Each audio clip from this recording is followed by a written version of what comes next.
Good evening, everyone. Welcome to another wonderful event with the Virtual Tasting Society. I'm Jane Kilkenny, subbing for Vadim Perlavsky, and this evening we're pleased to welcome Bill Christy, I'm so sorry, from American Single Cask. Bill, take it away. Hi, all. I'm Bill Christy. I'm the owner and founder of American Single Cask. We're a new independent bottler of American craft whiskeys. I'm going to talk about that a bit more as we go, and where the idea for the company came from, and what I'm aiming to do with the company. But if everyone would first open up a browser, an extra browser if you can, or if you're on your phone or whatever, and go to americansinglecask.com. So you can see all of the whiskeys there, and that is the best way also to purchase the whiskeys. It's American Single Cask, C-A-S-K, like is right there next to my name at the bottom of my screen. And you'll see all the whiskeys there. That is the best way to purchase them. There are still some in stock at K&L Wines in California as well. And there are some currently at auction, or in each monthly auction at scotchwhiskeyauctions.com out of Glasgow. So you can continue referring to that screen as we go through the whiskeys and see the tasting notes and all. That said, the other notes I have to start out with are what I just said a minute ago. I don't know if you all caught that, but these are all cask strength whiskeys. With one exception, they are all over 60% ABV. And so the way I like to approach them is trying a whiskey neat. The way I like to start with cask strength whiskey, I'm sure a lot of you are experienced, and I'm probably preaching to the choir, but try the whiskey nose and try the whiskey gently, neat, and then start adding water. Usually these will take 1 to 2 teaspoons of water per standard dram. That sort of hits my sweet spot, but you can find your own sweet spot, adding a little bit of water at a time with a teaspoon or a dropper or whatever. Let's jump in and start drinking some whiskey, and we'll talk about things as we go. We're going to go in the order of the cask numbers on the bottles, 1 through 6. Whiskey number 1 is an American single malt from Copperworks Distillery in Seattle, Washington. This was matured in it's a 6-year-old whiskey. It is 62.45% alcohol. It was matured in a refill cask that only previously held American single malt from Copperworks. So it was new wood filled with filled with Copperworks single malt. Once they emptied that barrel, it was just refilled and run again with this. When I was at Copperworks, it's a beautiful distillery. It's sort of right where every tourist wants to be, on the waterfront in Seattle. It's a really nice spot. They've got a nice tasting room and all. And they were bringing me out younger stuff, 3- and 4-year-old whiskey. And while I liked it quite a bit, there was something a bit off for me. And also, I was wondering, they were all younger whiskeys matured in new oak, and they were getting buried in the oak, and I felt like the spirit was a more delicate spirit. And so I asked him if he had anything that had been in refill casks and a bit older, and he said, yeah, we sure do, I can send you samples. And he did, and this was the pick of the litter. It's a really lovely whiskey that, just like I had hoped, doesn't get buried by the oak. It's a delicate, a lighter, delicate spirit. The first thing I get from the nose is a big bunch of citrus, orange in particular, and then something like golden raisins and white raspberries, lighter berries. And with the palate, there's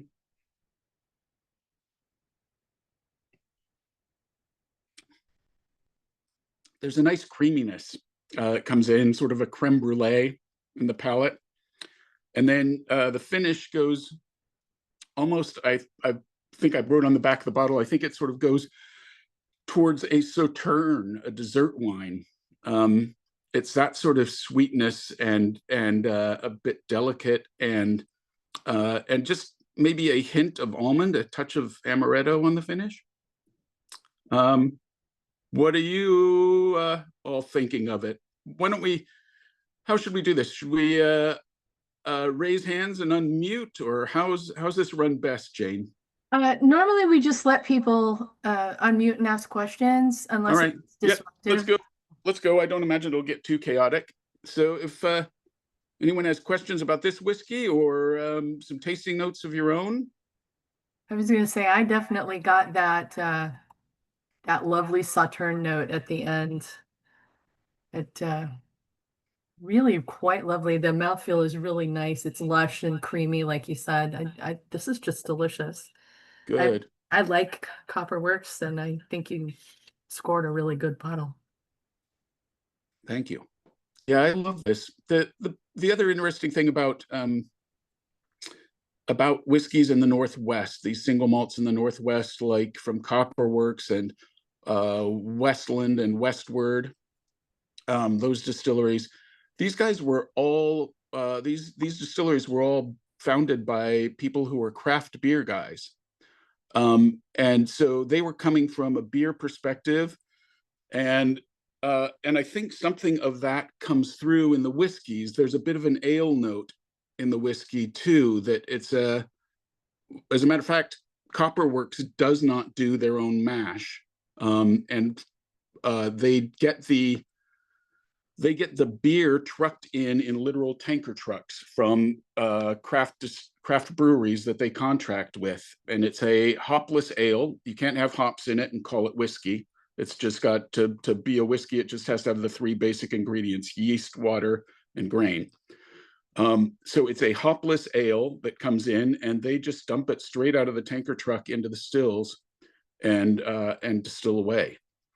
But I think I find often in all of those distilleries in the Northwest sort of an ale note, and people are starting to talk about American single malts in terms of regions. It's just starting to be talked about that way, like Scotch is divided into regions that sort of each have different characteristics. And people are talking about that, and they're talking about Northwest single malts. And one of the things that that defines that is that sort of ale note that you get in a lot of these. Anybody else? Really liking this, and I had Copperworks before and liked it, but that turn into sweet in the palate that I didn't expect from the nose is surprising in a very, very good way. Really lovely. Good. Yeah, I think it's a fantastic whiskey. I like it in particularly. This is a summertime whiskey. You know, there are some we'll get to later. The like the mesquite smoked single malt, the chocolate malted barley whiskey. Those are heavier whiskeys, bigger whiskeys that you'd want as the weather turns colder. But this is a nice light whiskey that you could have any time of year. Yeah, this is lovely, and I definitely get like that citrusy and the almond note, but I also get like right at the finish, like a loquat note. Oh, nice. Yeah. Yep. I get that little citrusy funky there. Yep, for sure. So they use using brewery yeast?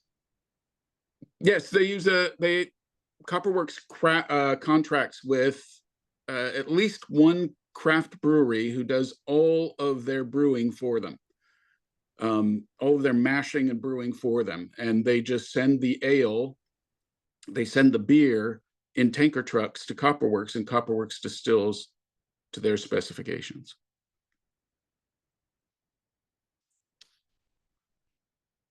So I can talk a bit too about American Single Cask and where I came from.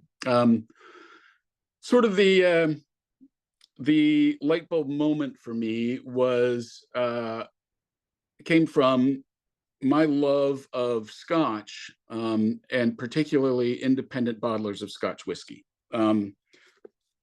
I liked that those whiskeys, those independent bottlers are always doing things unchill filtered, natural color, and always cask strength, and it's single barrels a lot. Those companies have been around. A lot of those independent bottlers of Scotch have been around since, some of them since the 1800s. Names like Berry Brothers and Rudd, Signatory, Cadenheads, that some of you may be familiar with. That's my favorite way to drink whiskey. I think that's presenting whiskey in its best form, straight out of the barrel, cask strength, not adding any colorant to it, not watering it down to 40%, trusting the customer to add their own water to their taste. So it was that, and then realizing that there was this boom in craft distilling growing in the US, sort of paralleling the boom in craft brewing. And there are now, I think, over 2,000 craft distilleries in the US, and growing. So the other thing was, I had tried some earlier versions of American single malt, and it showed a lot of promise, but I wasn't really impressed. And then in more recent years, and when I was starting to toy with this 6, 7 years ago, toy with this idea, they were really coming around. Two things were happening. One, they were figuring out what they were doing, and these craft distilleries. And the other thing is the whiskeys were getting a bit more age under their belt, and it was showing. And I was thinking, gosh, this is getting really, really good, and it's only going to get better. And so the light bulb moment was putting those two things together and thinking someone should be doing independent bottling of American craft whiskeys. And I sat around with toying with the idea for quite a while during the pandemic, during COVID and all, and doing a bit of research and trying to figure things out on my own.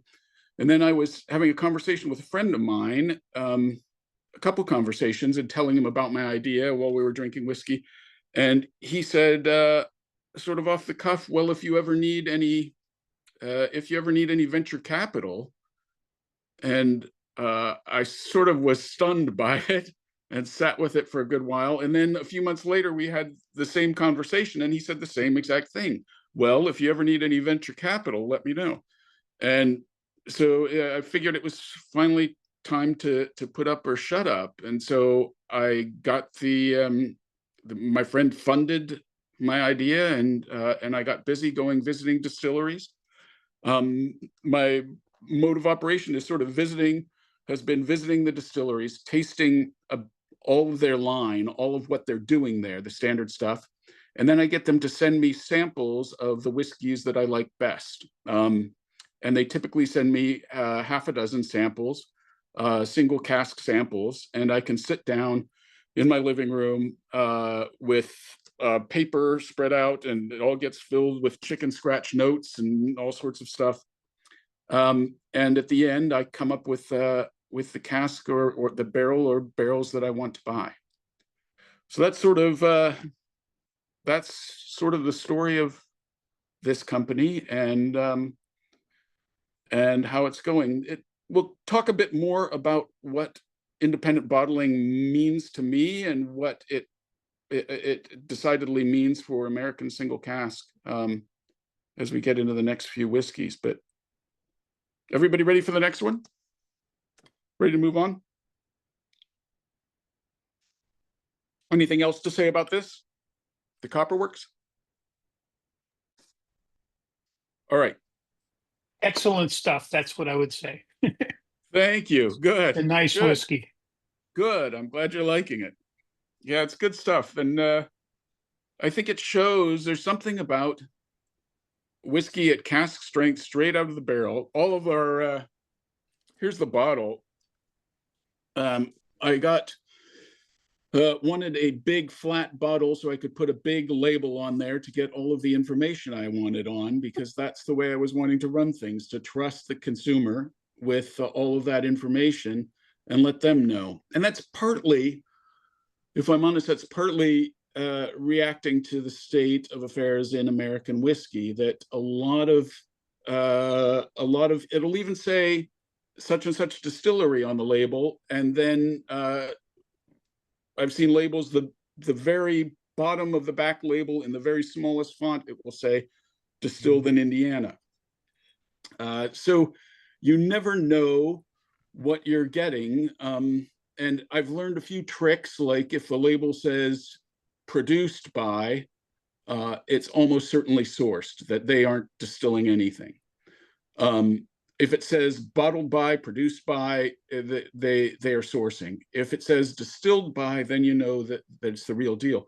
So I was sort of tired of trying to guess that, going through that whole guessing game. And I like the transparency of this label has the age in a big number. It says American single cask at the top, but right underneath it says distilled in Seattle, Washington by Copperworks Distilling Company. It's got the age, it's got the date it was distilled, the date it was bottled, the cask type, bottle number, all of that straight down. So that was the transparency I was aiming for. But let's get on to this next whiskey, which is Blinking Owl. This is a 5-year-old American single malt from Blinking Owl Distillery in Santa Ana. Blinking Owl Distillery doesn't exist anymore. We are drinking whiskey from a closed distillery now. They unfortunately had a business model that didn't weather the pandemic very well. And they ended up closing their doors probably 2 years ago now. This is a 5-year-old American single malt. It is, the bottle may say 63.3%, which is in my handwriting and my mistake.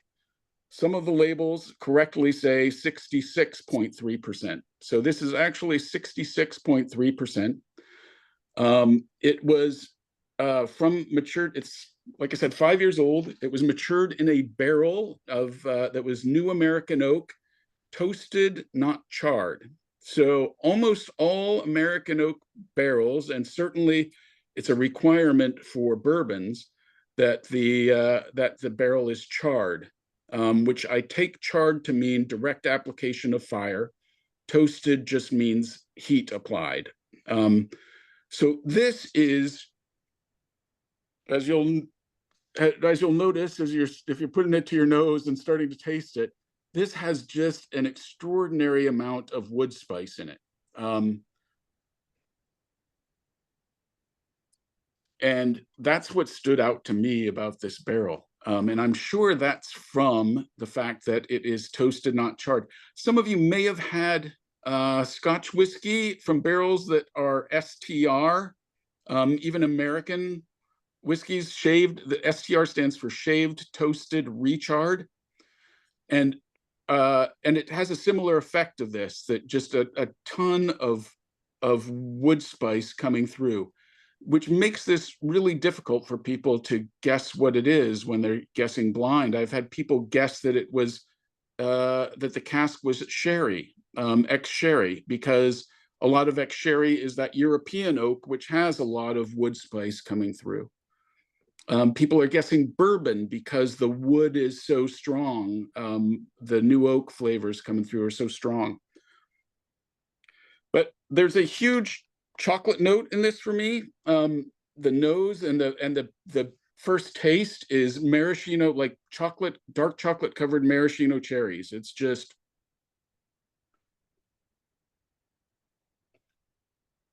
big chocolate and big cherry notes.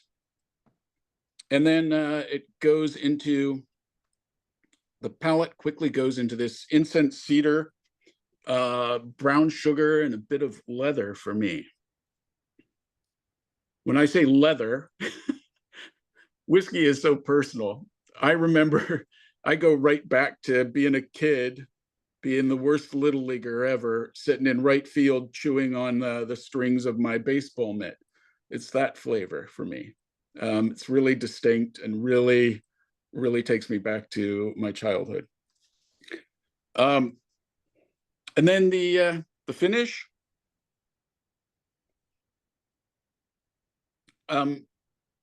Just heads a little bit towards tobacco, and a bit vegetal on the finish. It sort of heads towards rhubarb. I've had stewed rhubarb before. That's probably closer to it, but also the rhubarb element in strawberry rhubarb pie. Just that bit of bitter, savory vegetal note. Yeah, I was gonna say it kind of smells like candy to start with, that queen cherries, Yeah. but it tastes like you're in a library with an old leather chair by a fire. Yeah. Yeah. Yeah, exactly. It's got a lot of those notes too, leather and mustiness that you'd get from an old book. Yeah, it evokes that for sure. I mean, I feel the And nose yeah, has a I lot get of that on that the nose. mustiness. Sorry, I can't tell who's talking, but No, I think Amanda and I were talking at the same time. But okay. So I get on the nose, I get mustiness. Crap, Edmonton even the game. Mustiness, and then kind of red stone fruit. Maybe a little bit of raspberry on Yep. the nose. I mean the palate. I'm not a proof whore. I'm not a it got to have the highest ABV as possible. So I'm dousing this thing with water to get it down. Oh, they will all take plenty of water. Like that. And that's that I think is really good. Good. Yeah, they will all take plenty of water, and that's the idea. Is instead of presenting whiskey at 40%, these are at 60 plus, and you can add water to get it down to where you want it. Yeah. And if you're watering it down to 40%, you're going to get a bottle and a half for your buck, Right. if you're drinking it that way. But anyone can add water to whiskey. Why should you buy whiskey that's watered down when you can do it yourself? Yeah. Sorry, Amanda, you were saying something too? I was actually thinking the same thing. I don't get much sweet on the nose, but I get like the dusty, musty old bookstore on the nose was what I actually get. And then I get a lot of the wood spice in the palate and like the coffee and then the chocolate. Yeah. Yep. Good. I got a lot. Yeah, it's got those baking spices too, a bit like cinnamon and nutmeg, a bit in there too. You get some of that. Yeah, I got a lot of cinnamon notes with a few drops of water. Yeah, that'll bring it out for sure. I unfortunately am not a beer guy, so I don't normally like Pacific Northwest stuff because I get a sour note that I don't like in beer and it carries through it. But what I'm getting here, and so I don't mean to disparage Copperworks because I know it's very good. It just isn't my palate. Yeah. But what I like about this is it reminds me of what I first liked about American single malt when I first tried it, which is that it is definitely unique. You can't quite tell what it is, but it also has a nice punch to it. Yeah. Like it's hitting your entire palate. It's viscous.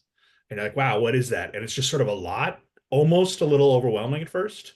And there's something about that. And to Heinrich's point that I like about it, that you could water it down. You could enjoy it like a bunch of different ways and it carries through because there's enough of it that if you turn it down, it's still there. It doesn't just disappear. And it's a very great example of it. It's one of the things I like about good American single malt that I think not sets it apart because there's other single malts that do it as well. But I think for me is a brew factor in American single malts is that they tend to have that ramped upness that while you could find it in other locations are not characteristic of, Irish, which tends to be very easy to drink and almost like a breakfast cereal and that sort of thing. Yeah. Yep. No, that makes complete sense. It's a funny thing too, and I don't have an answer for it. I don't know why it is, but if you take a whiskey from a specific distillery that's pretty consistent and they bottle it 40% and you drink that and you get the same distillery, the same barrel type, whatever, from an independent bottler at cask strength, and you water that whiskey down to 40%, and you have them side by side, you will always get a far better experience with the whiskey that was bottled at cask strength. And I, for the life of me, have no idea why that is true, but it seems to me to be always true. Plus, it allows you to add the water to your sweet spot. If you like your whiskey at 40%, or even with an ice cube to bring it down to 35, you can take these whiskeys and do the same. Add it, water it all the way down. If you like your whiskey with more punch, you can certainly drink them neat, or just with a half a teaspoon, and have a great experience. No, I agree. Like I'm traditionally a big ice cube guy, and like a barrel proof, larceny at the end of the ice cube will be better than a larceny 93. Like it just is. There's something about. So I agree totally. Yeah. Did you say anything about the age on this one? Yes, it is 5 years old. I don't know if I said, but I should have. It's 5 years old. It's actually 66.3%. Yeah, it was matured in new oak, toasted, not charred. Was Blinking Owl the spot that their hook was the mixology? Like you go and do like a couple of mixology classes and then also buy a bottle? Or am I think they may have. It's a shame it closed. It was an absolutely beautiful distillery. It had a restaurant. They served food. The bar was just beautiful and all chrome and shiny and everything, and had big windows, and you're looking at these shining stills through the windows. It was sort of ideal, and it's really sad that it's gone, but this might be the very last spot you can get a bottle of their whiskey.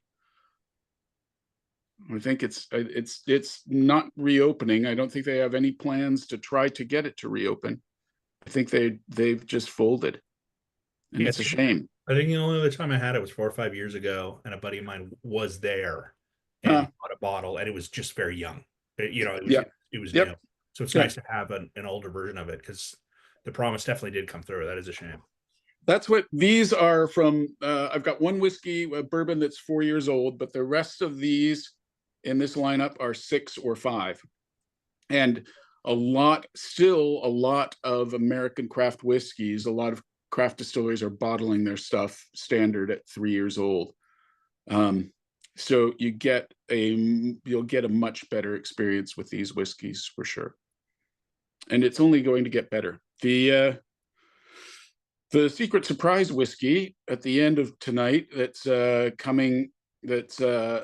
to be coming in my next round is from Westland in Seattle, and it is intentionally bottled just shy of 10 years old, because Westland hasn't yet bottled their own 10-year-old whiskey, so want to leave them that honor. So this was actually dumped into PVC. The very last whiskey we're going to have was actually dumped into PVC 6 days shy of 10 years old.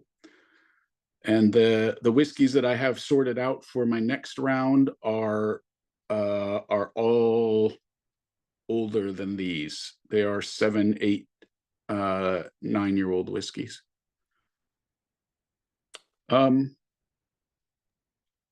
Anyhow, where should I go from here? Oh, I could continue with what I was saying earlier about coming from my idea for this coming from independent bottlers of Scotch whiskey. And for me, that sort of meant two things. One is how the whiskey is presented, which we've already talked a good deal about. It says on my label there, always cask strength, no color added, never chill filtered. That's how those whiskeys are always bottled. They're all mostly single cask whiskeys. Sometimes they marry a 2 or 3 casks and bottle them, but it's always cask strength, natural color, and unchill filtered. For those of you who don't know what chill filtering is, I'm sure almost all of you do, if not all of you. It is chilling a whiskey way down so that the fats and oils float to the top and they skim them off, because the average customer gets a whiskey that is too high proof and they add an ice cube to it and it goes cloudy. All those fats and oils congeal and it goes cloudy and they freak out and they get busy sending emails to the complaints department. That is really just a sign of good whiskey, because those fats and oils are where a lot of the flavor and texture in whiskey is. And so you strip them out and you're stripping out a whole lot of flavor and texture. The other thing, I said the first thing was the presentation of the whiskey. The other thing is complete transparency. That's the thing I wanted to take from the model of independent bottlers of Scotch, is they all say, you get an independent bottle of Scotch and it'll say signatory at the top, or AD Rattray or Cadenheads, and then they immediately tell you what distillery it's from, what sort of cask it was in, when it was distilled, what date it was bottled, all of that information.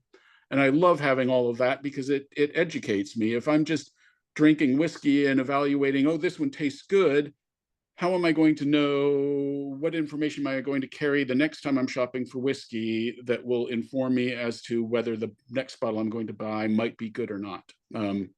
And it helps me identify things, that transparency helps me identify things that fit my palate, things that elements in whiskeys that I like. Do I like sherried whiskey? Do I like peated whiskey? Do I like on and on and on?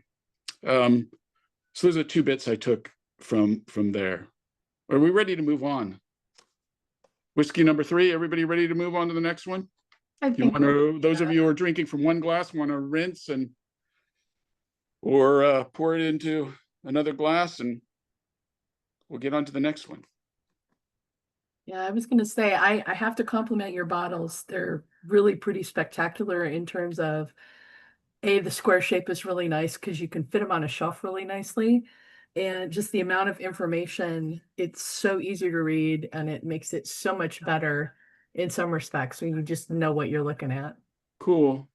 Thank you, Jane. The other thought was pure business acumen, thinking if I got a big flat bottle, not only would it allow me to put a big label with all the information I want on, but it would I'd be taking up more than my fair share of shelf space in liquor stores. So that was the other thought behind it, but that doesn't really have anything to say about the whiskey or the ethical or thought going in, the ethics or thought going into the label and the bottle. So this next whiskey, cask number 3, is the oddball of the bunch. It's from Heritage Distilling Company in Gig Harbor, Washington. And it is a 5-year-old, I'm calling it chocolate malted barley whiskey, but the TTB would not let me call it that. It said, you can't call it chocolate malted barley whiskey. It sounds like it's flavored. We don't have any category for that. So they just sent me a rejection. So I again tried to bottle it as barley whiskey, and they again rejected that because there's no such category as barley whiskey. And I think I tried a couple other things and was frustrated. It was the hardest one to get approved from the TTB, the government authority that has to approve your labels. And finally, I called them up. I'd called several times, and it's hard to get an agent on the phone, but I finally got an agent on the phone and told her the whole story. And I said, so what can I call this whiskey? And she said, well, you can call it whiskey.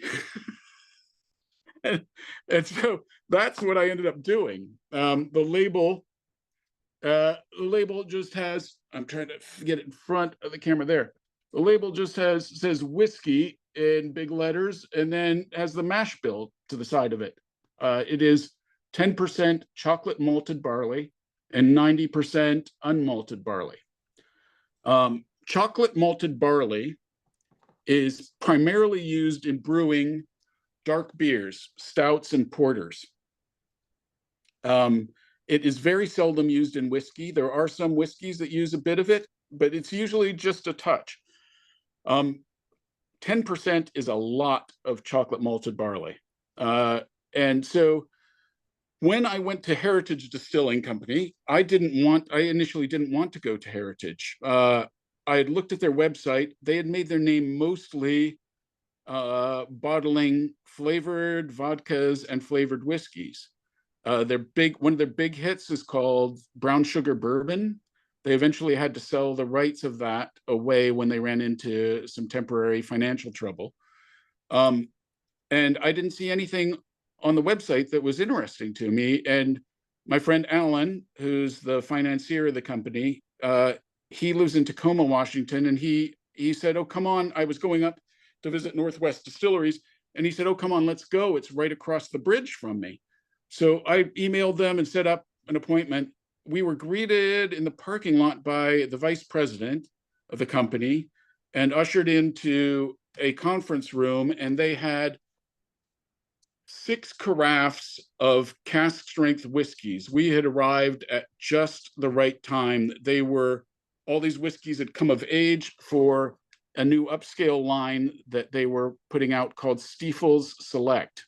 And you can find them on their website. They are bottled at, I think, like 47% and a bit younger typically. But they had all of these out there, and they were also, the other thing was they were building and filling a new warehouse and rick house, and they still had a bunch of their barrels in storage containers. And just then, about halfway through the tasting, their head distiller came into the conversation, and he said, "I can't wait to get that chocolate malted barley whiskey out of the containers." And my ears perked up. And I said, "When you get it out, would you please send me samples?" And they did. And I got 6, like usual, I got 6 cask samples, and this was the one I picked. It is 5 years old, 61.15%. It was matured in new oak with a heavy char. And like I said, is 10% chocolate malted barley, 90% barley. And it's just extraordinary to me that just heavily roasting malted barley, which is what chocolate malted barley is. It's just heavily roasted malted barley, that just roasting malted barley brings out that kind of chocolate flavor.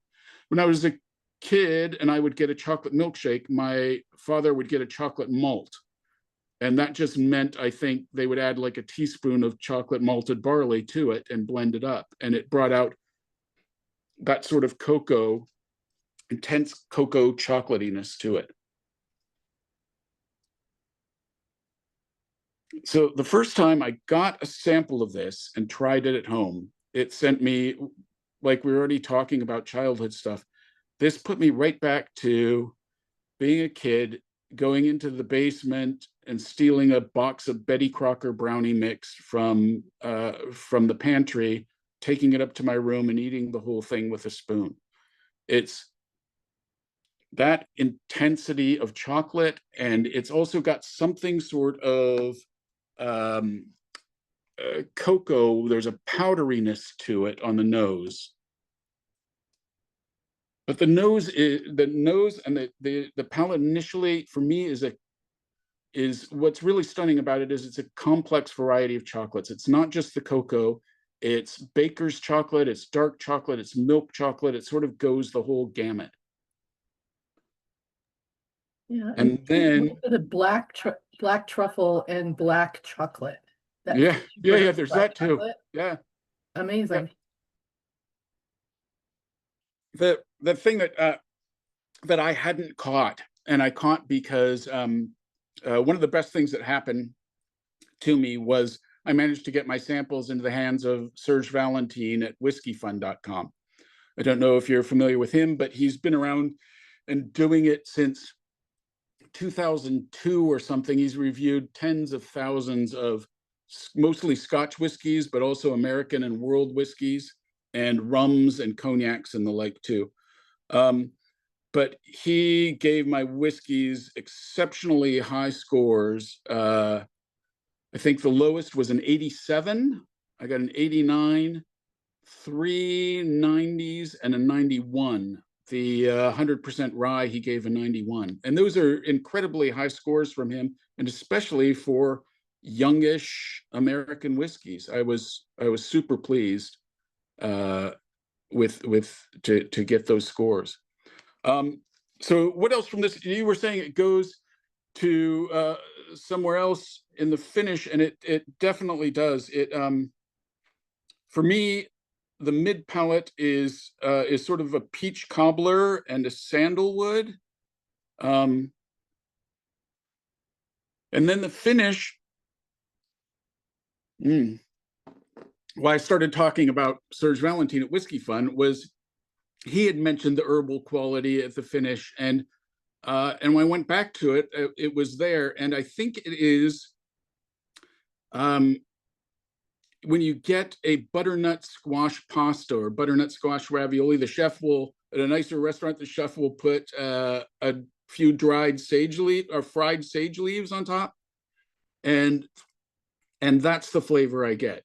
That's spot on it. At the end, it's sort of that fried sage, that dry herbal note that's really nice on the end.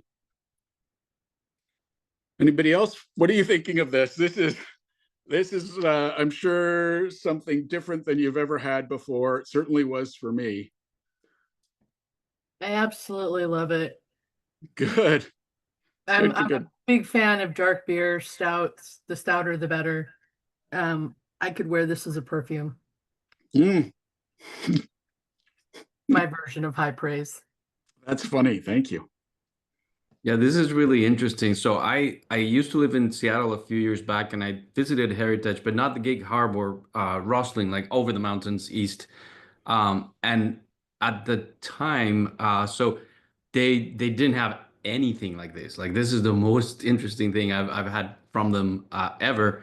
I went with a couple of friends that were really not into whiskey, so the brown sugar bourbon was a big hit. Yeah. Yep. But the rest, I mean, they had some couple decent rides, but nothing like this. So I'm impressed. Yeah. So am I. Everything their head distiller Dane does there, I've been delighted with. I recently paid much more for a barrel from them than I have for anything else so far. And it was because when I went back to the distillery, he poured us a sample of a peated bourbon, and it's peated not with Scottish peat, it's peated with Washington State peat. They had tried to find Washington State peat, and everything was in protected wetlands, but then they found one peat bog that was on private property, and they went and knocked on the guy's door. And the two distilleries I knew that had this stuff were Copperworks and Westland. And this guy said, sure, you can take it, just don't mess up my property or put it back the way it was. So they actually have to dredge up this peat from underwater. And as you'd expect, it's completely different. It's not like Scottish peat at all. It's just sort of adds a damp funkiness to the bourbon that is really lovely. So I was asking him if they had any more of this, and he said, no, we've just got one barrel left. And I said, and would it be possible to buy it? And he said, no. And I said, my next question was, well, what's the cost of no? And so I ended up in a phone call with the CEO asking him about it. And he said, well, I know what it's worth because we bottled it before for the holidays for a one-off, for a special bottle. And he quickly did the math. He knew what he could get per bottle. And he said, he gave me this astronomical number back. And I went back and crunched it in my spreadsheets, and it didn't work. It didn't pan out, didn't pencil out. And I thought about it and thought about it, and we had also tried some lovely cherry wood smoked whiskeys when we were there.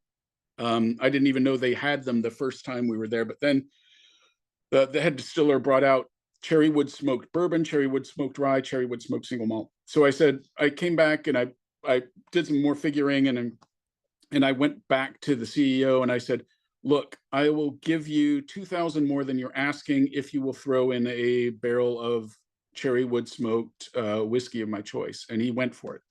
So that's going to be coming in the round after next. I'm going to do all smoked American whiskeys.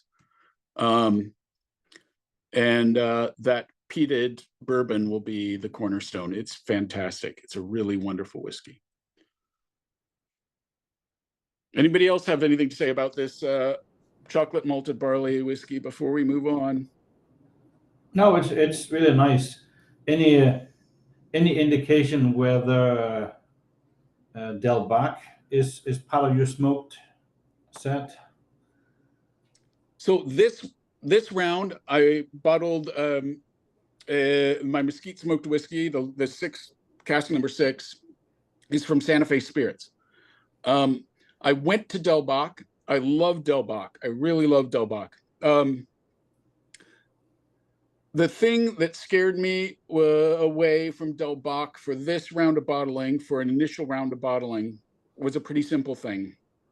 And it might be, I still don't know what to think of it, my decision. It might be a poor decision. It might be a bit on the side of cowardice, but I wanted to have an age statement front and center on my bottles. And Del Bac, they're in Tucson, Arizona, and not only is it incredibly hot in the summers, but they have huge fluctuation in temperature from the seasons, and they only mature their whiskey for a year typically, roughly a year in smaller casks. And I just didn't want to have a big 1-year age statement on a bottle of whiskey with this first round. They sent me samples. I love the samples. And finally, that was what stopped me from buying from them for the first round. But the third round that I'm talking about with all smoked whiskeys, yeah, I think I'll give the mesquite smoked spot to Del Bac rather than Santa Fe Spirits. I think I'm in a position now where I've got past the hump of this first bottling, and I'll have a second bottling under my belt, and then I'll be more comfortable with that. Yeah. No, I get it when you so prominently put that age on there. It's going to be hard to have a 1 or 2 there. Yep, for sure. Since you're looking at the Pacific Northwest and the chocolate malt and the peated malt, I was wondering if you've also checked Branch Point. They've made both a chocolate malt, they're out of Oregon, and a peated whiskey, and they're really good. I think most of their whiskeys right now are 5-year and 6-year-old.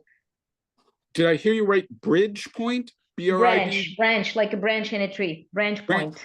Branch Point. One word? They're in wine country in Oregon. They make some good stuff. I just went through one company. They're a 15-minute drive from my home. Really? So where they're in wine country? They're in the Willamette Valley, or where? Yeah. Yes, and they're between Newburgh and McMinnville. I was just there. I just took a trip flew into Portland with my girlfriend from Scotland, stayed with her cousins in Portland, drove through wine country, stayed at Youngberg Hill Winery, and then went on to the coast and stayed at a friend's beach house in Cannon Beach, Oregon. They're literally across the road from a very famous winery, Stoller, that people are very familiar with. Right on. Yeah, Branch is good. Westward is still my fave, but Branch is good. Okay, Branch Point, got it. I'll give you another one to look at in Texas, Andalusia. They do peated and they do mesquite applewood. I don't know if you've Right. Yeah, yeah. It's a blend of mesquite and applewood. Yeah. Yep. Thank you.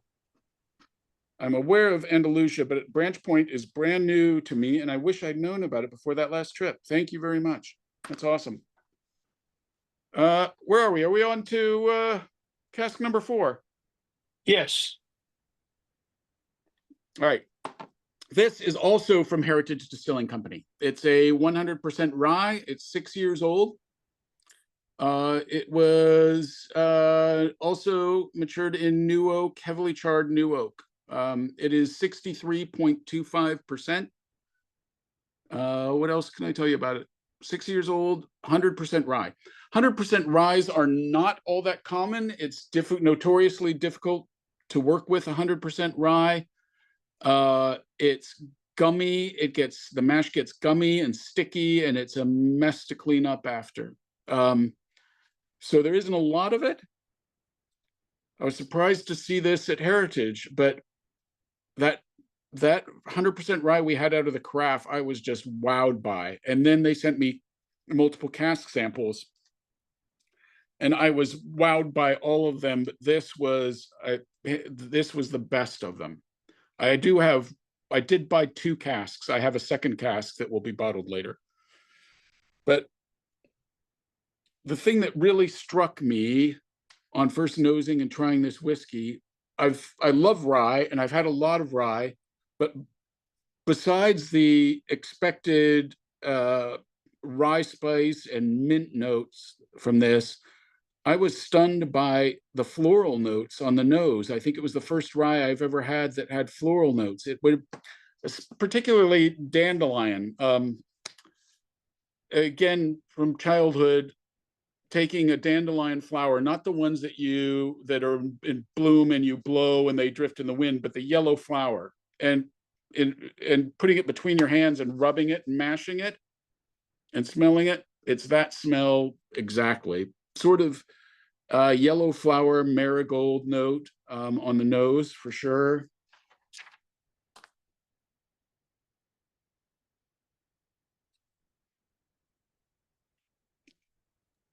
And then, of course, yeah, the intense bright rye spice flavors and the mint, and then the finish again goes to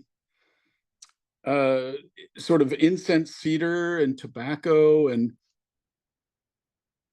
again, it's got some of those sitting in a leather armchair notes too that an older whiskey will have. And I think that's sort of telling that these whiskeys at 6 years old, 5, 6 years old, really start to hit those notes that you typically only get from older scotches. Things mature much more quickly in America.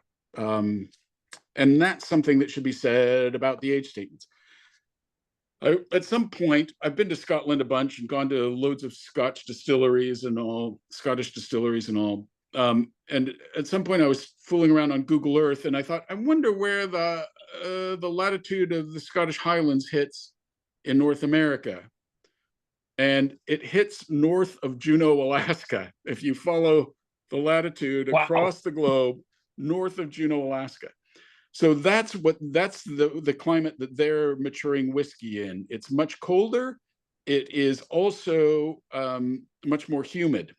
They're surrounded by ocean. So their whiskey goes down in ABV as it matures, and it matures much more slowly. In America, especially in the Southwest, in the arid Southwest, what happens is the amount of alcohol in the ambient atmosphere is the same everywhere on the planet. It's 0. There's no alcohol in the atmosphere. But what changes is the water. So in the Southwest, there is much less water. So what's evaporating from the cask is much more water. So the ABV consequently goes up in the Southwest and in a lot of America. Really, the only place I've seen it stabilize or maybe go down slightly is the Pacific Northwest. But anyway, your thoughts on this? Do you have much experience with rye? Have you all had a lot of rye whiskeys? Actually, my favorite for any old fashioned is always a rye. Yeah, me too. So Me too. Whenever I order an old fashioned at the beginning of a nice dinner, I always ask for a rye old fashioned and yep. try to pick the best rye they've got on the bar. So you've made me rethink Heritage. I need to go visit them again because this is really good. Yeah. Yep. The finish, like I said, they're line Stiefel Select, but again, they aren't going to be as old or as high ABV as this. got it. Yeah. They're bottling them around 4 years old, and I think they bottle it like 47%. So Yeah. higher than their usual 40, but Yeah. Yeah. I've been putting a few drops of water in here for sure. yeah. Yep. The finish on this to me is like when I exhale is like I just finished an orange creamsicle. Like it's Yep. There's definitely orange. Yeah. Creamsicle for sure. Anybody else? I mean, I agree with what you said, a lot of floral notes, but also like wood. The wood comes front and center. Yeah. I get the varnish, like Yeah. the time of rye, like nail polish, varnish. It definitely punchy rye, but tasty. Yeah. You mentioned you got 2 barrels, so the extra barrels stay at the distillery and age over there, or you take it somewhere else? Right. I don't have a facility. I don't have a warehouse, and my bottling company does not typically want me to store whiskey there for long. They'll make an exception here and there. So when I buy barrels, part of the deal is that it will sit in their warehouse until I ask them to ship it. So this barrel, the second barrel of rye, is still in the warehouse at Heritage. Yeah. And somebody said it wasn't at Gig Harbor. I think their distillery, I think they may have 2 distilleries now, but the main distillery is at Gig Harbor. They probably have 6 or 8 or 10 tasting rooms around the Northwest. They've spread out pretty well and expanded. They're pretty popular, I think. Anybody else have anything to say? Are you ready to move on to number 5?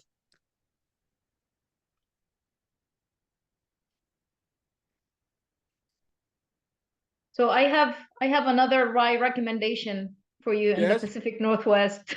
You can Yes. tell I love local distilleries and I visit them so do often. I. There is a very small distillery and they have the cutest little still and the most passionate distiller I've met in my life. They're actually fantastic. They're called Stone Barn, and also in Portland, Oregon. I don't know if you've been there. He does a lot of fruit brandies. He also distills for other companies, other producers in the area, but he's fascinated with rye, and he's done a lot of really interesting with rye. So if you've not visited them, they're actually in Portland proper. It's a lot of fun to just chat with him and taste their spirits. I think I've looked at their website. Do they also do like a lot of fruit brandies and that sort of thing? Yeah. Okay. Okay. Yeah. He's big on experimenting. He works with a lot of local restaurants and other producers. If they have any leftover fruits that they're gonna compost, he'll take them and see if he can distill brandy out of them. He works with like bitter companies that use the peels and oranges and a lot of crazy stuff. So he has a lot of experiments. It's like a little science lab. All right, cool. That was the impression I got from. What was that name? Stone Barn. Stone Barn. Stone Barn. Yeah, okay. and the guy's name is Andy. I don't remember now his last name. Super sweet guy. That was the impression I got from their website, and I don't remember offhand my communication with them, but I may have been told by them that they bottle everything that they distill and they don't have any casks to sell. But that is possible. I will circle back and check with them again. Yeah, for sure. That Yeah. is very possible. Yeah. All right, are we on to number 5 then? This is a bourbon. This is a 4-year-old bourbon from 2 Bar Spirits in Seattle. It is 58.94%. It's the only one that's under 60. And it is finished in Washington State red wine barrels. It's not from any specific winery. It's from a what's the name of them? What are they called? Anyway, a blender, a red wine blender, who gets all Washington State wines and blends them together. So it's barrels from there. 2 Bar is fantastic. It's a tiny little distillery. Nathan Kaiser runs the place, and Maddie is his distiller, and they're a lot of fun and fantastic. If any of you are in the area, you should visit. They bottle their straight bourbon. They also do the red wine finished bourbon, and they do an amaretto cask finished bourbon. And when I was there initially, the red wine finished bourbon was hands down the best, and this was the best of the samples they sent me. The second visit, the last time I was there, what I had thought of the amaretto, I was really excited and happy to try it, looking forward to trying it.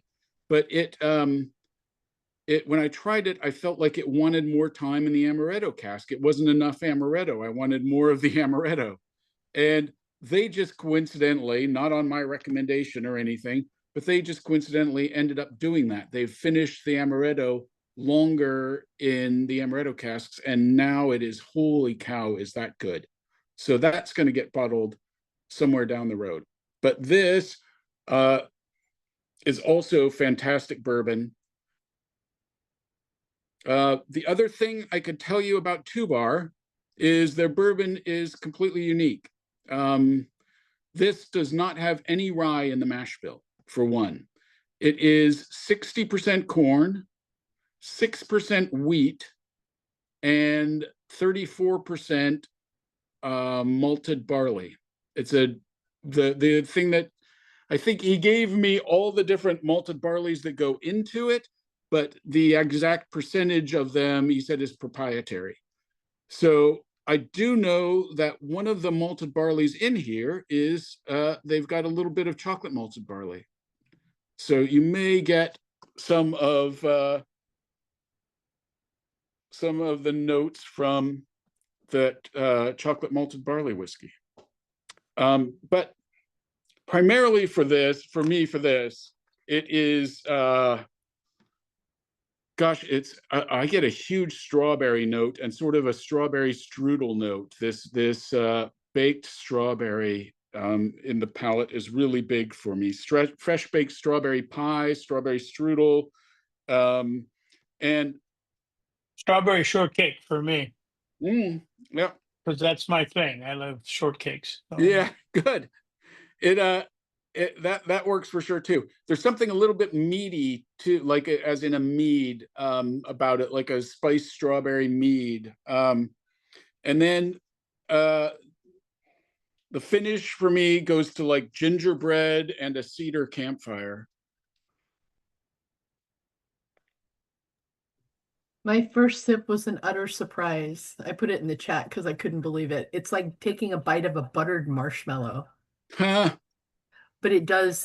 I used to make mead, and it's like, yeah, that's like a strawberry melomel right there. Yeah, Jane, I think you like your marshmallows over the campfire, because that's where this is coming from.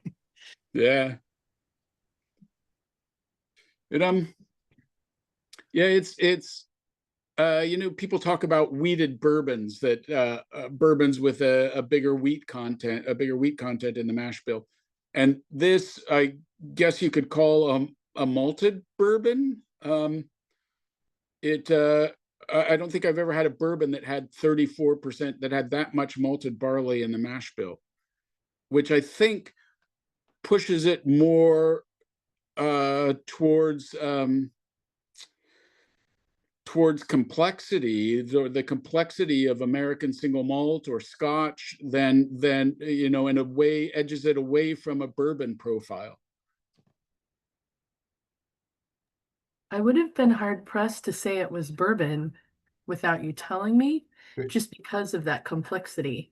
Yeah. I mean, the wheat and the barley are such an interesting addition to it. This is absolutely lovely. Well, good. Yeah, I think it's incredibly drinkable. It's a really easy drinker, but it's also a delicious, complex whiskey.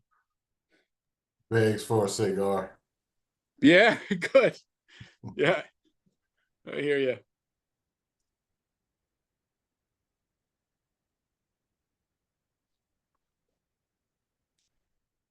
Anyone else have anything to say about this one?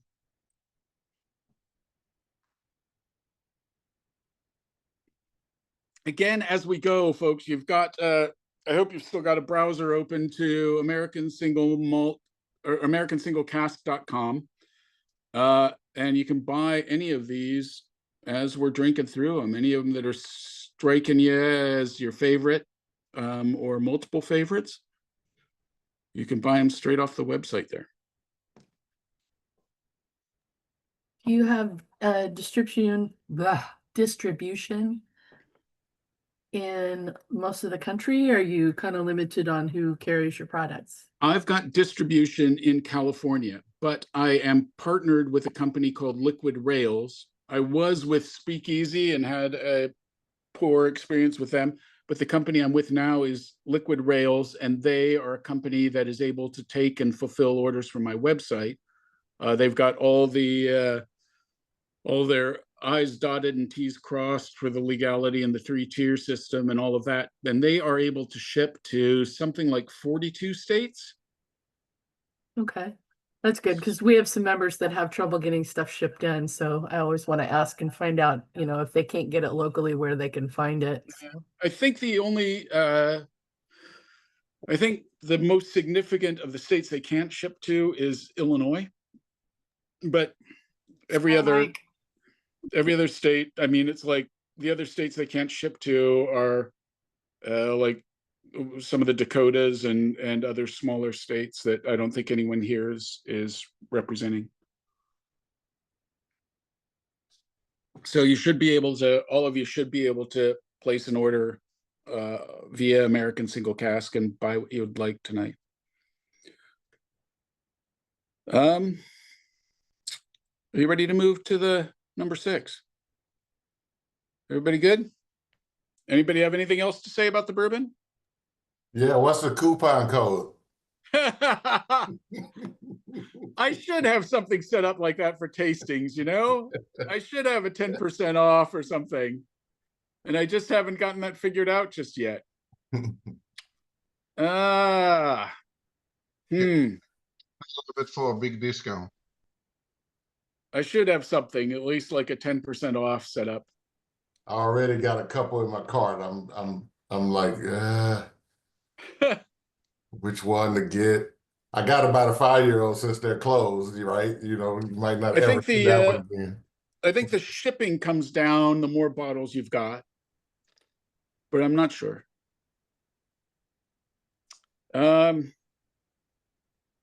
Yeah, I wish I had something.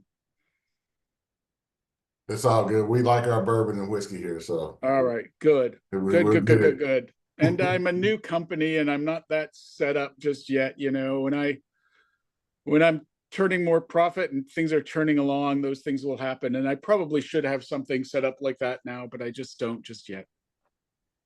That's okay. When you get your dispatch out, we'll have you back and you can tell us something like that. All right. Yeah, for the next round, I will make sure to have that happen. I'm going to put that down right now. And I had somebody too mentioned before, to have a little round thing on cardboard or a business card shaped thing to hand out with a QR code that would take you straight to the website and give you a discount. So those are things in the pipeline. I need to get that stuff straightened out for sure. especially for occasions like this. Yeah. All right, whiskey number 6, cask number 6 is mesquite smoked American single malt from Santa Fe Spirits in Santa Fe, New Mexico. It is 6 years old, 65% ABV. Santa Fe is at over 7,000 feet elevation, and it's super arid. So for this whiskey to make it 6 years old, I think their Angel's share is something like 12%. 12% of volume evaporates every year. So I'm sure I imagine at some point barrels were combined. But this is 6-year-old whiskey from Santa Fe Spirits, and it's mesquite smoked. And I don't know what else to tell you about it until we're drinking. So mesquite is all of you, I think, being in the States. God, when I was doing that tasting for people in Denmark, they were like, they had no clue what mesquite was. But mesquite is American Southwest barbecue wood. In the South, in the deep South, they use hickory, but and other woods. But in the Southwest, what we get it grows in dry desert washes. It is a pretty scraggly looking thing and thorny thing growing in nature, but in I live in Las Vegas, and it's used in people's yards and all.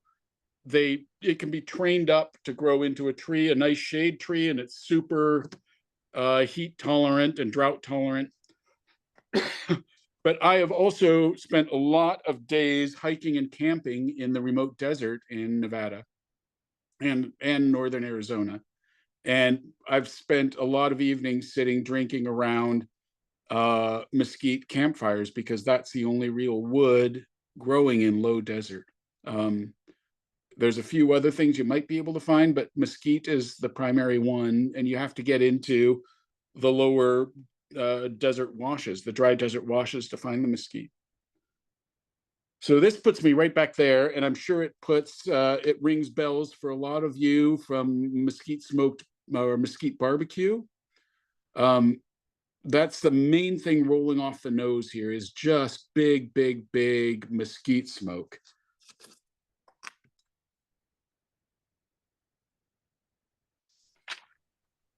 And then the palate, I get a lot of apricot, sort of apricot jam on toast. And then again, this one has a nice finish that sort of puts you in mind of leather and tobacco and musty old libraries. I'm quite sure this is the oldest. I would bet this is the oldest bottle of the oldest whiskey ever bottled from Santa Fe Spirits. Most of their stuff, if it's really, I think the top edge of their age is 4 years old, but most of the stuff they're bottling much younger. Water opens this right up. This is very nice. Good. I'm glad you like it. I go camping at Woody Mountain and the Grand Canyon like every year. Nice. So this brings like you said, the mesquite. It's distinct burn, right? Yeah.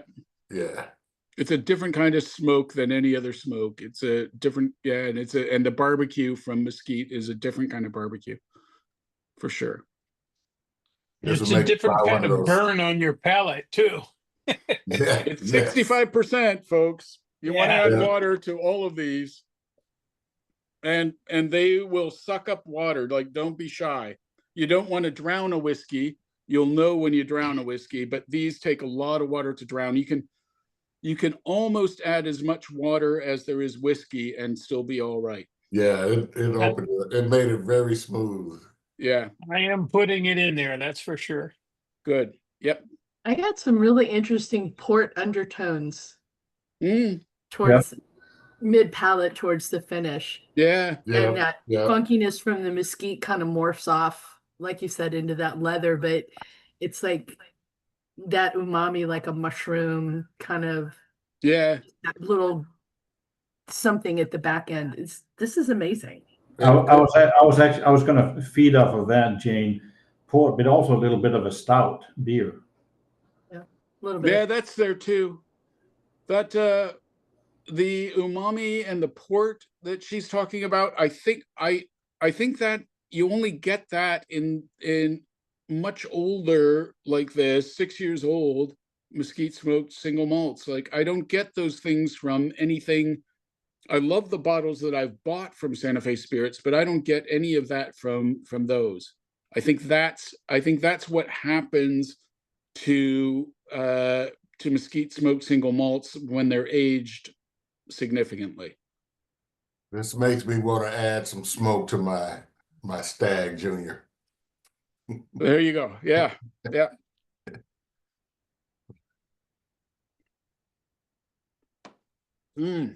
I put smoke in my barbecue all the time. So, and mesquite is one of the ones that I use infrequently because it can wipe out your food if you're not careful.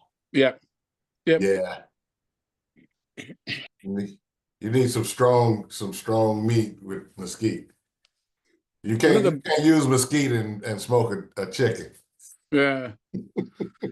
One of the best things that ever happened to me in terms of whiskey was finding my way into a group or a happening that happens once a year in Las Vegas called Ardmageddon. And it's been going 26 years now. And it's just guys from all over the country, guys and girls, people from all over the country. We usually have 25 to 40 people show up, and we rent a big house, and it lasts a week. And there's sort of only two rules, which are bring exceptional whiskey, one, and number two, don't be an asshole. And you've got to know somebody to get in.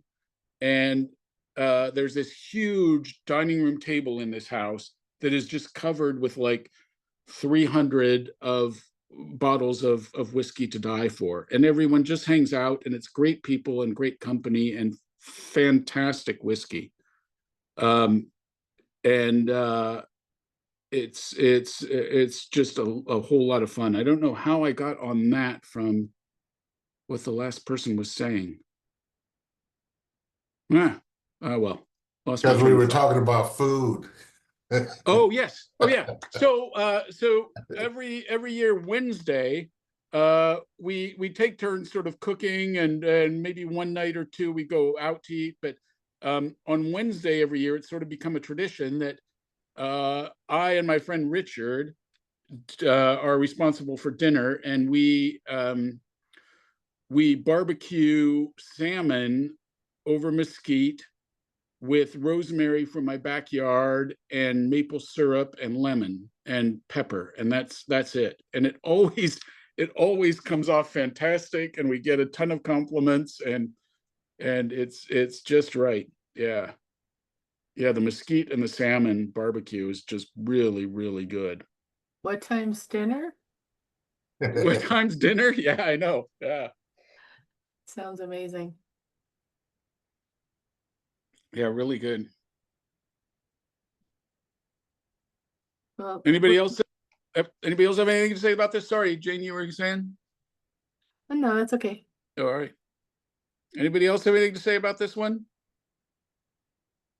Are we on to the bonus round?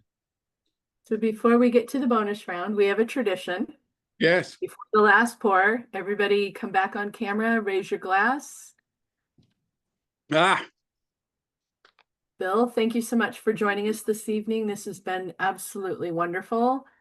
A whole selection of delicious whiskeys. Thank you so much. Good. You're very welcome. Thank you all for joining. Yeah, thanks very much, folks. Okay. Thanks for having me. Raise your glass, smile at the camera, and let me take a picture. Oh, please send that to me too, Jane. Thank you. Will do. All right. Thanks very much.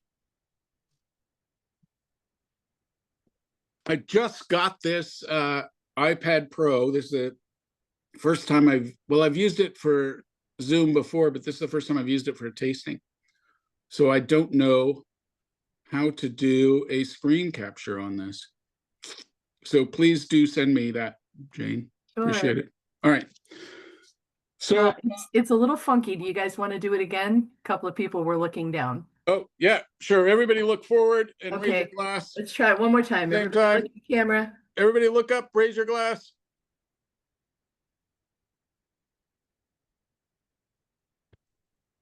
Okay. Got it. Good. All right. Last one. Like I said, this is going to be bottled in the next round. You can't buy this yet.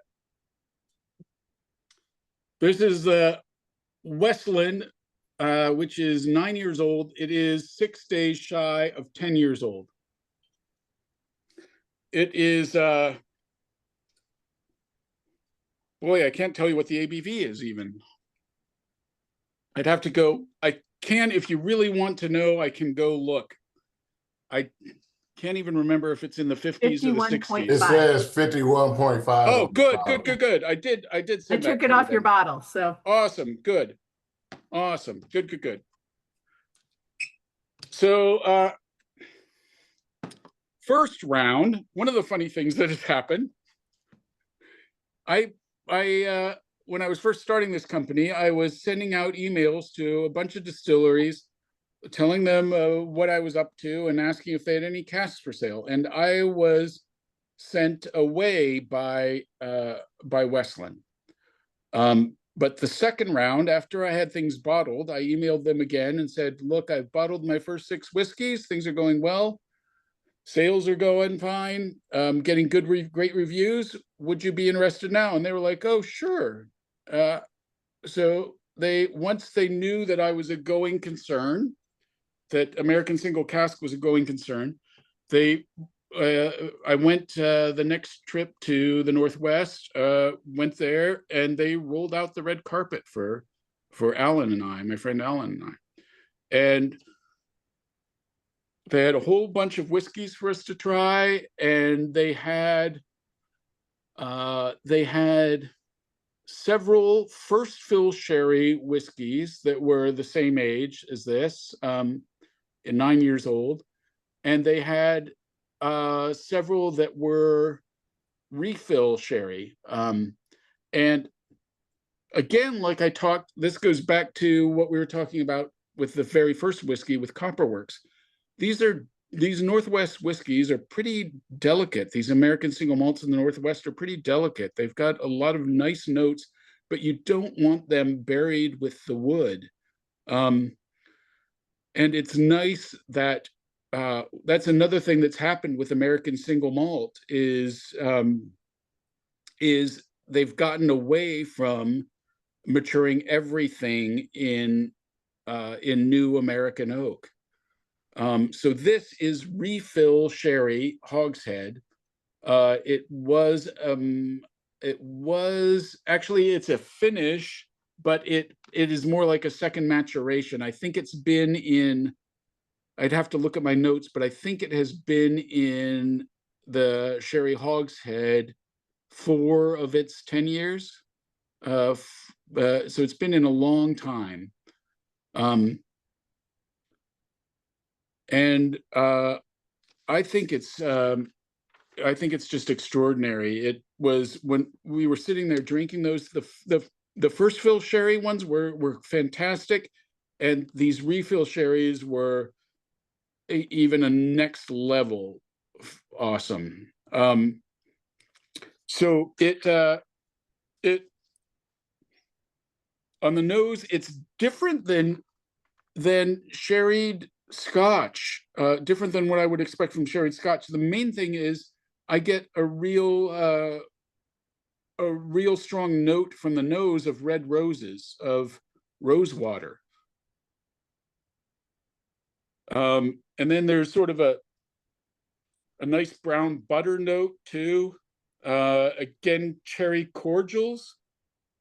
If you add water, you get sort of a raw cashew note. I have in my notes.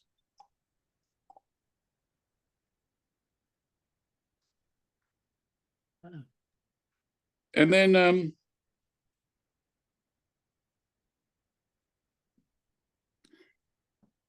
on the palate, I get a big blood orange note.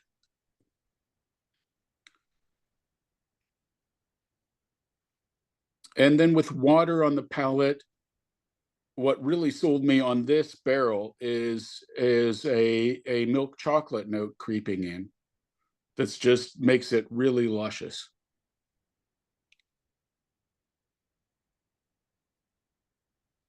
Probably the of all the things you put before us, this is probably the easiest with just a little tiny touch of water to be incredible. I Yeah. mean, this is really, really awesome. I love it.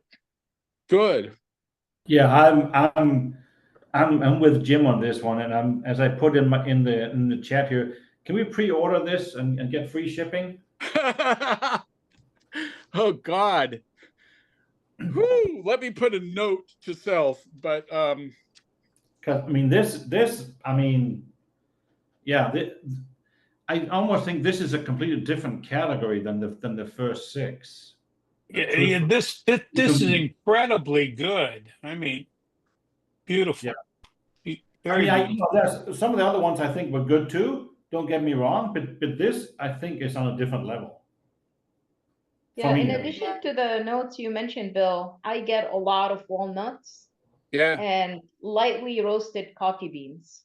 yeah, yeah. There's a little coffee too. It's definitely different than a sherried Scotch by a long shot. And again, that the fact that it's a refill sherry, it's not too heavy-handed, and it allows all the more delicate notes of the Westland spirit to come through. I mean, I'm generally a Scotch guy, peated Scotch. Is more my wheelhouse. But yeah, this thing here, and as you say, a sherried Scotch, and this are not even close to being related. Yeah. Yep. It's not.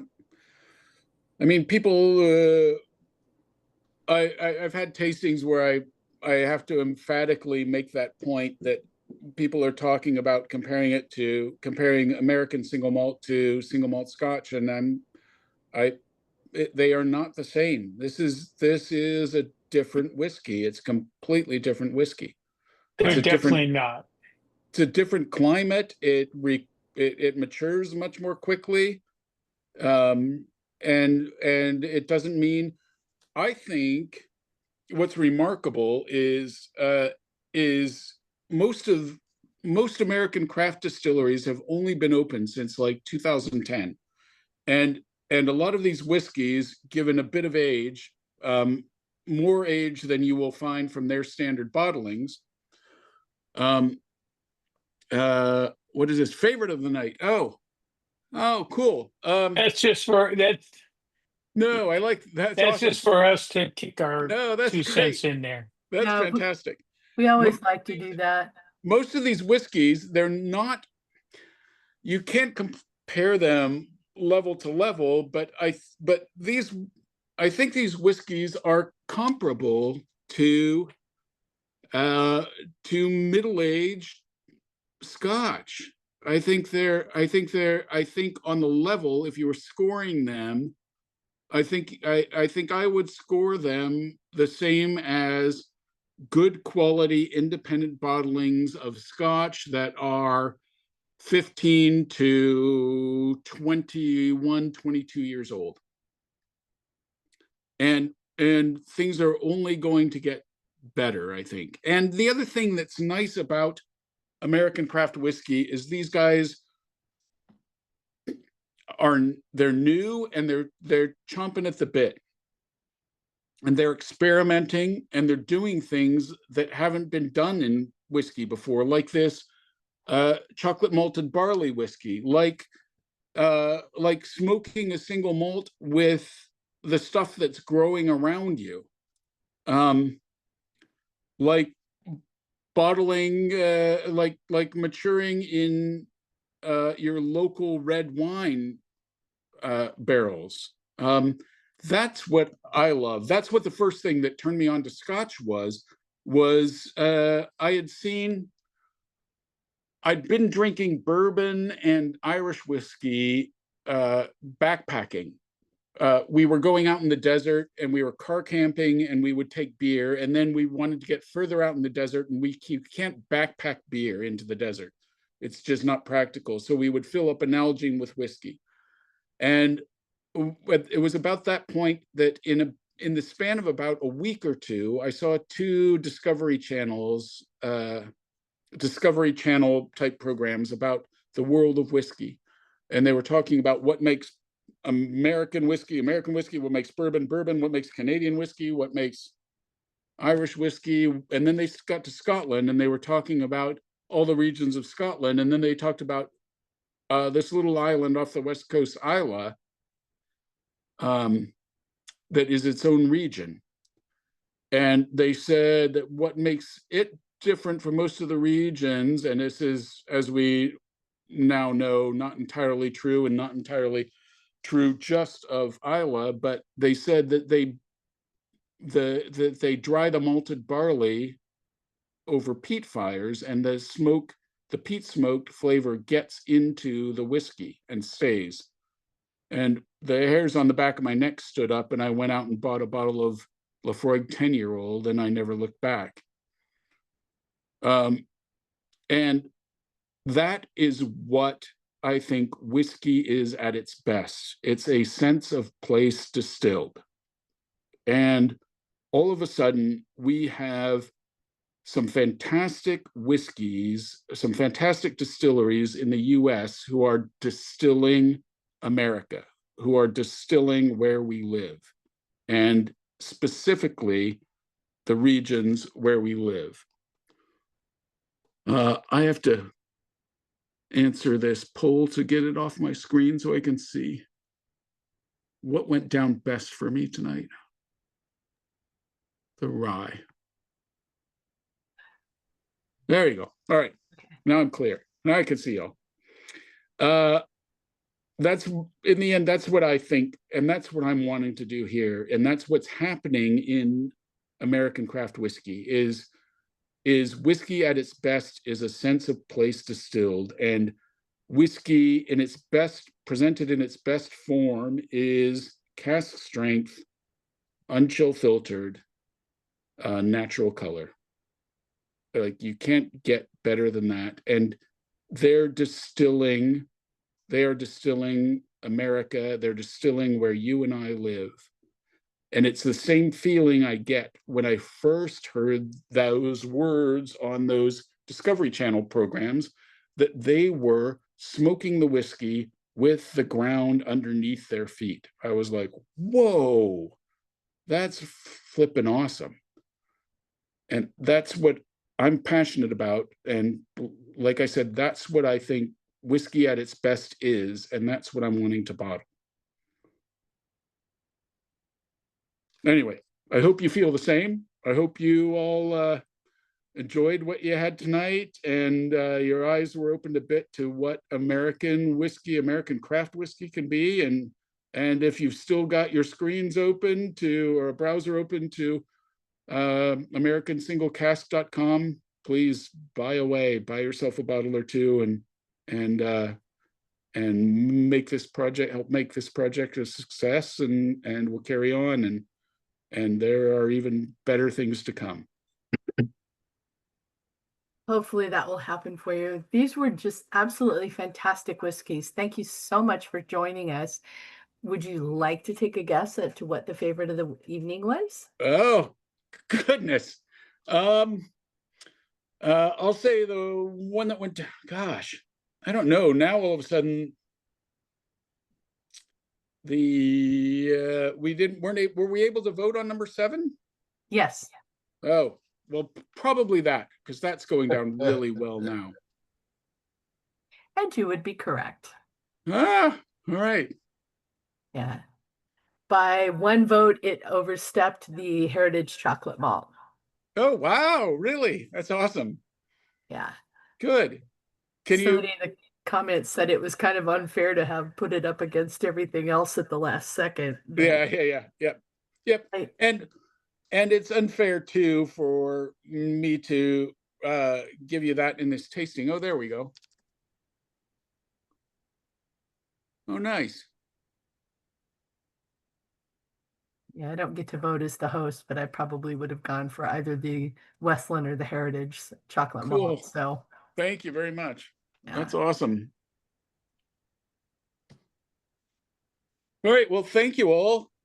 We can hang out and drink a bit if you want, or finish what you've got in front of you, or drift off and enjoy the rest of your evening. Thanks very much for joining me. Thanks for having me.